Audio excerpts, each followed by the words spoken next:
tous, bienvenue au cours d'art plastique. Donc c'est le premier cours de vidéo là, donc j'ai décidé de vous faire des petites leçons assez courtes pour vous permettre de revoir certaines notions en art plastique. Donc la première notion qu'on va voir, c'est la notion de la perspective. Alors la perspective, donc il y a plusieurs types de perspectives. Premier type de perspective, c'est ce qu'on appelle la perspective axonométrique ou cavalière. Alors, axonométrique, comme vous pouvez le voir, il y a un rapport très métrique. Voilà, axono, axe et métrique, le métrage, voilà, la mesure. La perspective, c'est une vision mathématique de l'espace. D'accord ?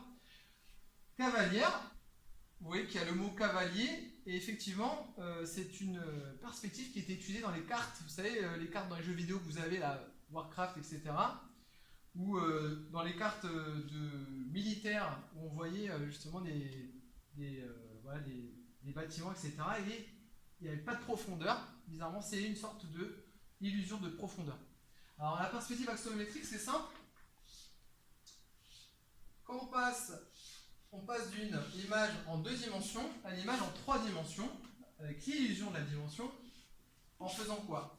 Donc on répète la même image, vous voyez, avec un léger décalage, qu'on appelle en parallèle. Et là, quand on va faire la liaison de ces deux plans, vous voyez, et bien là, on a une vision axonométrique cavalière. Si vous regardez bien, est-ce que l'arête du fond, elle a la même taille que l'arête qui est devant? Effectivement, oui, elle a exactement la même taille. Donc en fait, elle ne prend pas en considération le point de vue. Le point de vue, c'est ce qui introduit le point de fuite. Vous, lorsque vous regardez les choses, vous avez un point de fuite. Si on regarde la pièce qui est autour de nous, on va voir qu'une arête qui est au fond, un élément qui est au fond, si je m'approche par exemple de la caméra, vous allez me voir plus grand. Et si je recule, on va me voir plus petit. Et également, si une personne est devant moi, elle va cacher la personne qui est derrière. Vous voyez ? Et l'axonométrie ne prend pas en compte ça. Donc ça nous ramène à la deuxième perspective, qui est la perspective à un point de fuite. D'accord ? Alors vous pouvez essayer de refaire ça chez vous. On avait déjà vu ça. Donc la perspective à un point de fuite, si là je fais un rectangle, on va dire que c'est le mur du fond de ma salle. Je tire des traits comme ça là. Vous voyez ? Là, on va relier ce qu'on appelle les fuyantes. Donc ça, c'est les fuyantes.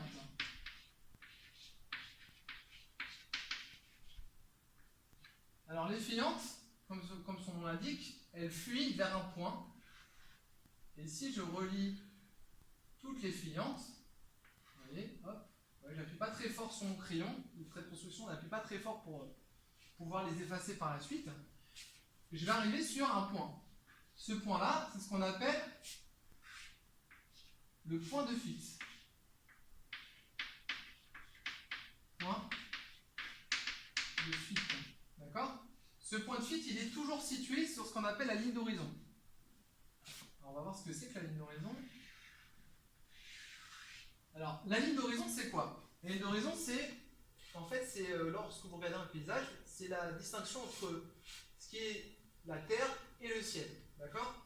Donc là, on aura la terre, et là, c'est le ciel. D'accord? Si on regarde un paysage, on a toujours une ligne d'horizon. Bien entendu, quand on va regarder une pièce, cette ligne d'horizon, on la suggère, mais on ne la voit pas, vu qu'il y a les murs qui vont le gêner, on ne va pas pouvoir voir le paysage derrière. Donc, pour revenir, vous voyez, cette structure de base, elle va nous servir à construire après tous les éléments qui est possible et inimaginable en 3 dimensions avec un point de fuite. Donc là, par exemple, si je tire des traits comme ça, vous voyez, comme une étoile à partir du point de fuite.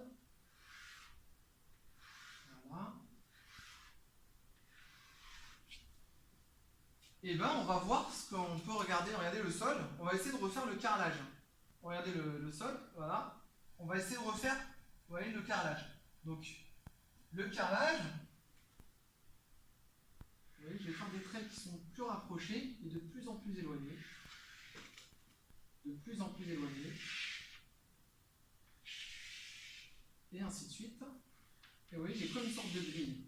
Alors c'était très utilisé à l'époque de Velázquez. Il faisait souvent un carrelage pour essayer d'exprimer un petit peu, justement pour pouvoir en fait établir une sorte de grille sur laquelle on va s'appuyer pour poser les différents éléments. Alors on peut faire la même chose, imaginons si on avait du carrelage sur les murs, regardez, il y a du carrelage dans la salle. Vous pouvez regarder, il y a le carrelage sur le mur, on aurait pu faire exactement, donc ce carrelage, on aurait pu le faire ici, là. Vous voyez, on a juste à faire la même chose. Donc, là, vous voyez, je gomme un petit peu la traits de construction, et je vais essayer de placer des éléments. Alors, premier élément que je vais poser, c'est, vous voyez, on va essayer de mettre, regardez, la porte. Donc la porte, je vais effacer ce qui me dérange pour placer les éléments. Donc la porte. Alors, vous voyez, je vais refaire, vous voyez, j'avais fait une étoile. Je vais continuer là, je vais faire la même étoile et je vais placer une porte. Je vais juste attirer deux traits à la verticale. Vous voyez, après les autres traits, c'est soit horizontal, soit vertical. Vous voyez? Et donc là, si je tire deux traits comme ça, par exemple, on va dire que la porte. Voilà, on va dire que la porte, elle est placée ici. Donc là, j'ai placé un élément. D'accord? En me servant du point de fuite. Si je veux placer, on va imaginer qu'il y a par exemple un tapis par terre. Et je vais le placer. Donc je vais me servir de la grille que j'ai posée. Donc si je veux faire un tapis, par exemple, je veux faire. Eh bien, je peux placer mon tapis, voilà, en me servant de la grille. D'accord? Je vais juste à gommer après les traits de construction. Et puis le même petit tapis. D'accord? Après, on peut rajouter les petits détails, hein, bien entendu. Donc là, on peut continuer. Hop. Hop, etc. D'accord? Donc ça, c'est ce qu'on appelle la perspective à un point de fuite. Donc, pour aller plus en détail et à un niveau de complexité un peu différent, on va essayer de placer une armoire. Donc imaginez une petite armoire là, qui va être collée contre le mur. Alors comment on va la placer? Alors je vais faire pareil, je vais me servir, donc on va dire par exemple qu'elle a cette largeur là, vous voyez de là à là, donc je vais tirer des traits vers le haut, et je vais me servir, alors je vais la monter un petit peu l'armoire, on va dire qu'on va la monter un petit peu, hop, vous voyez je donne la hauteur que je veux, et là je vais me servir, vous voyez la largeur, ça va être celle-là, donc là je prends, vous voyez la surface au sol, ça va être ça, et je vais tirer des traits vers le haut à partir des extrémités, des angles,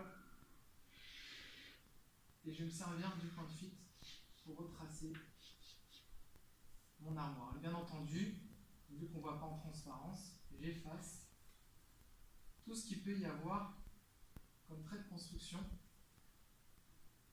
Et là, j'aurai placé une armoire. Voilà. Donc c'est pareil, hein, si je veux placer par exemple une table ou un élément cubique, je vais me servir aussi des éléments qui sont là. Donc, par exemple, si je veux placer une table ici, je vais faire la même chose. Voilà, puis je vais monter, etc. Voilà. Alors, chez Velázquez, on appelait ça la maison de poupée, parce que les peintres, à une certaine époque, justement, utilisaient ce principe-là pour placer des personnages dans une scène.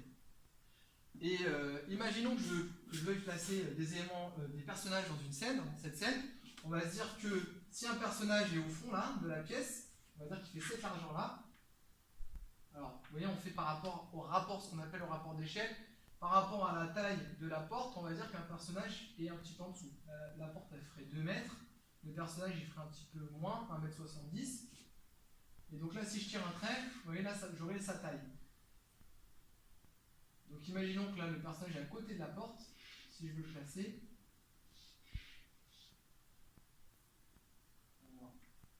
Alors si je veux placer par exemple, le personnage ici. Alors s'il est plus proche, on va dire que, vous voyez, on va reprendre la taille de sa tête, la taille du corps, et là, le personnage, on va dire qu'il serait ici. voilà, donc là on a un personnage. On va le passer un petit peu là. Donc là on aurait le premier personnage et là on aurait le deuxième. D'accord? Si on fait des éléments, bien entendu, les éléments qui sont devant cachent toujours les personnages qui sont derrière. Alors je vais vous montrer une dernière perspective qui est très. On va le voir très rapidement. Ça va être la perspective à 2 points de fuite. Donc si je fais 2 traits comme ça sur ma ligne d'horizon et que je tire 2 traits comme ça, 2 traits comme ça, vous pouvez essayer de le refaire. 2 traits. Vous voyez là, en fait, on a une surface au sol et on a notre élément plat, notre carré qui est plat, on l'a en perspective à 2 points de fuite. Si je remonte tous les traits vers le haut,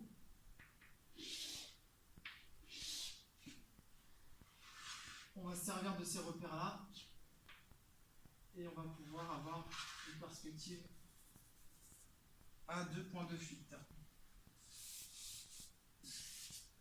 Voilà. Hop.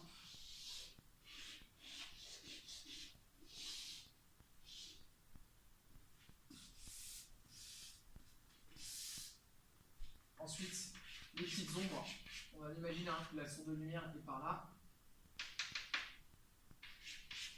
Donc ça va par là.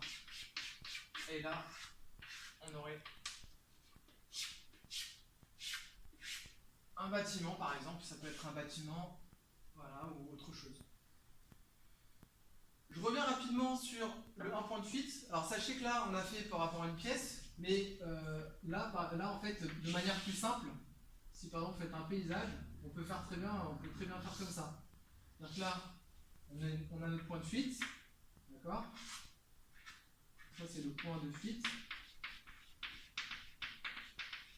La ligne d'horizon, d'accord? On avait bien vu ça.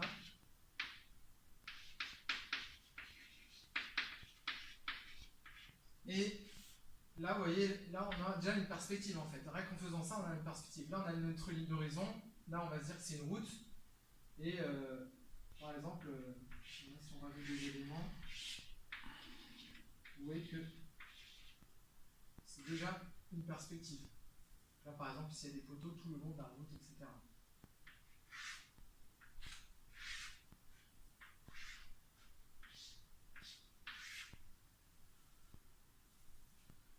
Voilà pour la perspective.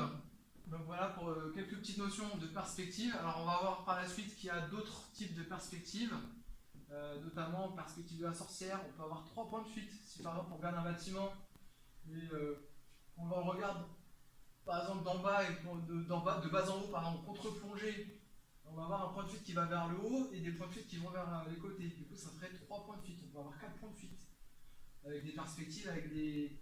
Vous voyez, pour imiter les perspectives, on dit de la sorcière, c'est une perspective qui est comme vue dans une boule, etc. Donc il y a d'autres types aussi de perspectives.